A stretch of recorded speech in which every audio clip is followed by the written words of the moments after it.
Hello, so it is 7 degrees in Sapa, Vietnam. Medyo malamig. Hindi siya medyo, sobrang lamig niya.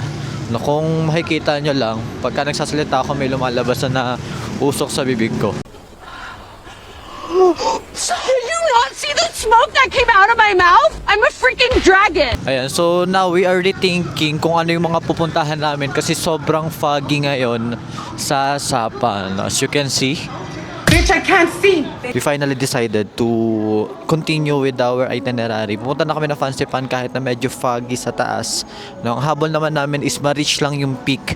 Even though wala na mismong view, basta ma-reach lang namin yung peak, satisfied na kami doon. Bale ito, San Plaza Station. Yeah, Sapa Station. Sapa Station pala. Sorry. It's Sapa Station. You will be purchasing your ticket here to Fancy Pan.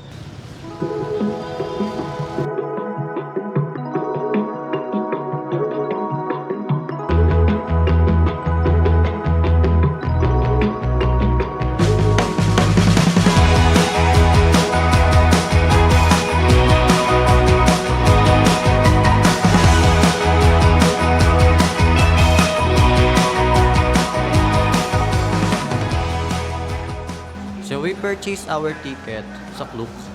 Yan. So pagka bumili na kayo sa Klook, hindi nyo na kailangan pumila dun sa ticketing booth. Nabili lang kayo sa Klook, tapos after nun, diretso na kayo dun sa mismo sakayan papuntang Fancy Pan.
Siguro kung mapapansin nyo sa vlog na to, hindi ako masyado nagsasalita kasi sobrang hirap pindutin ng record button dito. Nahihirapan din ako mag-vlog kasi nga sobrang lamig. Hindi ko na alam kung ano yung mga sasabihin ko kasi parang naninigas na din yung mga labi ko.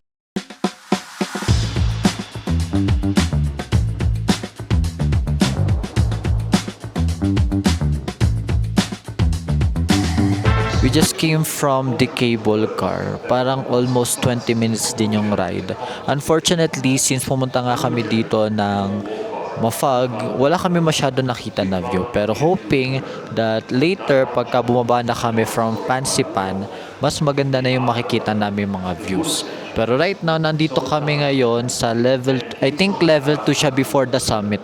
Kasi para makapunta ka sa summit, kailangan mong sumakay ng tram pataas or maglalakad ka sa hagdan papuntang summit. For now, kakain muna kami kasi wala pa kaming umagahan. Nahihilo na talaga ako kasi sobrang lamig tapos wala pang laman yung tiyan ko. So, let's eat first.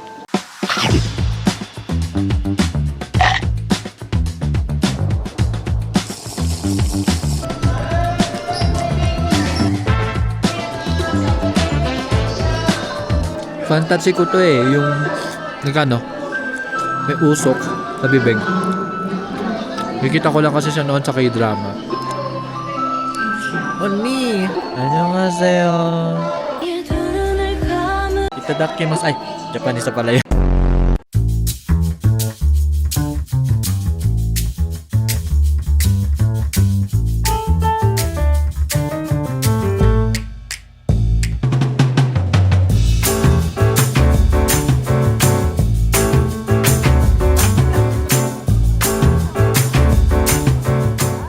Fancy Pan Summit. Medyo mahamog lang. Hindi siya medyo, mahamog talaga. Zero visibility tayo today. At least we reach the tallest peak in Indochina. Yes!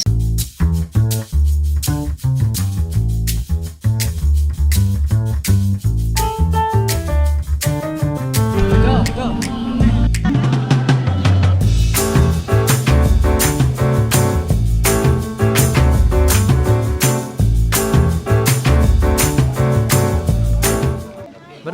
sa mataas dito, other than the flag, flag part, yung flag pole. Meron pa isa dito yung pa-pyramid. Hindi ko alam kung ano tawag. Uneducated kasi. So if nag-avail kayo ng photos, dito lang kayo pumunta. Yan, dyan. Pero note lang na hindi kayo pwedeng pumili ng pictures ninyo. Make sure na naka-aura na kayo ng maganda. Kasi hindi kayo papipiliin ng pictures. Kung ano na yung mismo na-take nila, yun na yung mismo ipiprint na hard copy nila with frame.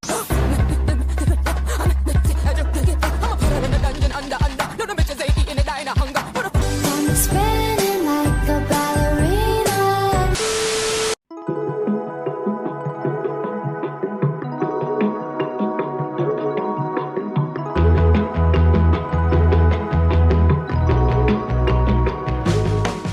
Nagbalik muna kami dito sa hotel. Ang hotel namin is Fongnam Hotel.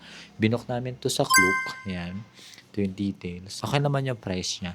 Now, actually, mas mura yung hotel dito sa Sapa compared sa Hanoi. Dito sa Sapa, same as Hanoi, ang aming mode of transportation is Grab. Nag-Grab na lang kami kasi mas mura siya.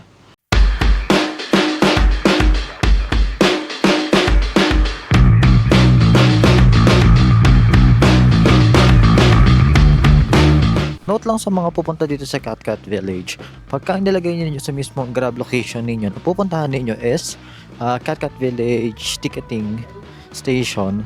No, medyo malayo pa yung lakarin niya. 5 minutes na kami naglalakad. Wala pa rin kami doon sa mismong Catcat Village. Ang alam ko kasi meron pa isang daanan na parang diretso na sa mismong Catcat Village sa baba. Kaso hindi ko na siya mismong na-pin sa mismong location kasi nung madali na kami kanina. Eh, sobrang tarik pa ng daan. Like, malayo lakarin tapos sobrang tarik pa ng mga hagdanan. So, careful lang din kayo pag nagpupunta dito. Yan. Pakita ko sa inyo kung gaano siya katarik. Yeah. Pag magre-rent kayo ng costume, huwag muna kayo magre-rent sa taas. Dito na kayo sa mismong waterfall mag-rent.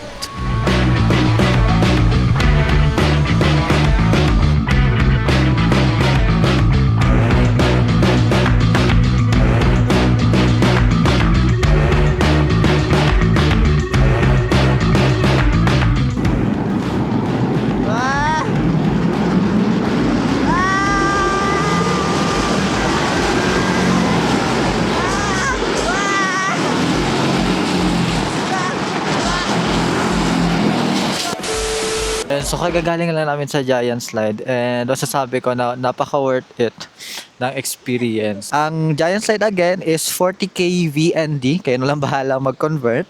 And also the drone shot is 100k VND. And kanina nung yung nagdo-drone mismo, nakita niya yung bag ko kasi dala-dala ko yung bag ko na DJI yan. Bali, dala-dala ko kasi yung DJI Neo ko. Sabi niya, pwede naman daw mag-drone kung may dala ka sariling drone. Pero hindi ka kasi makakapag-drone kung wala ding nagko-control. At saka hindi ka rin makakapag-drone kung ang camera mo is not like DJI Neo na may AI tracking.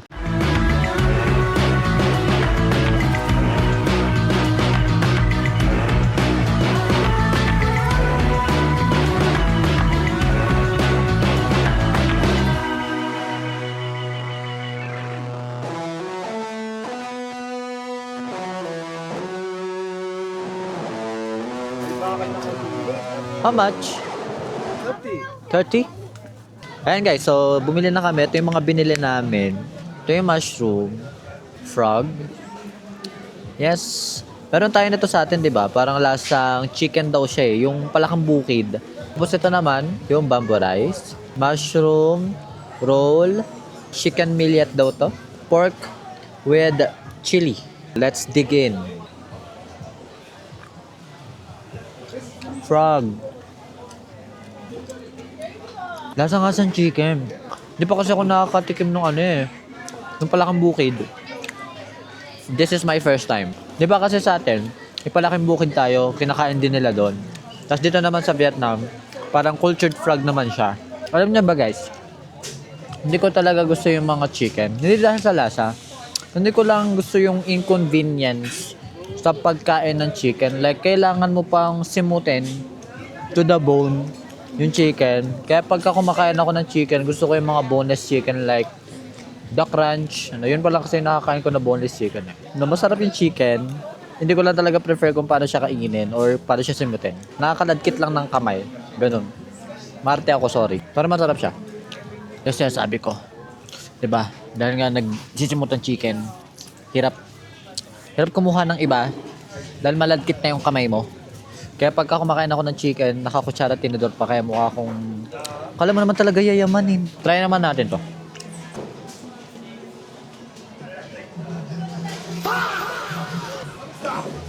Anghang.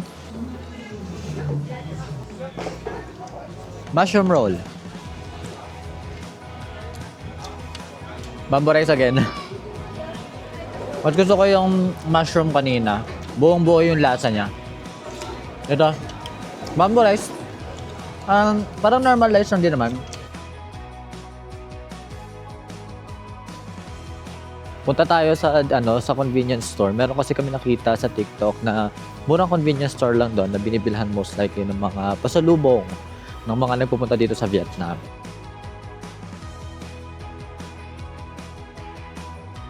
We are here.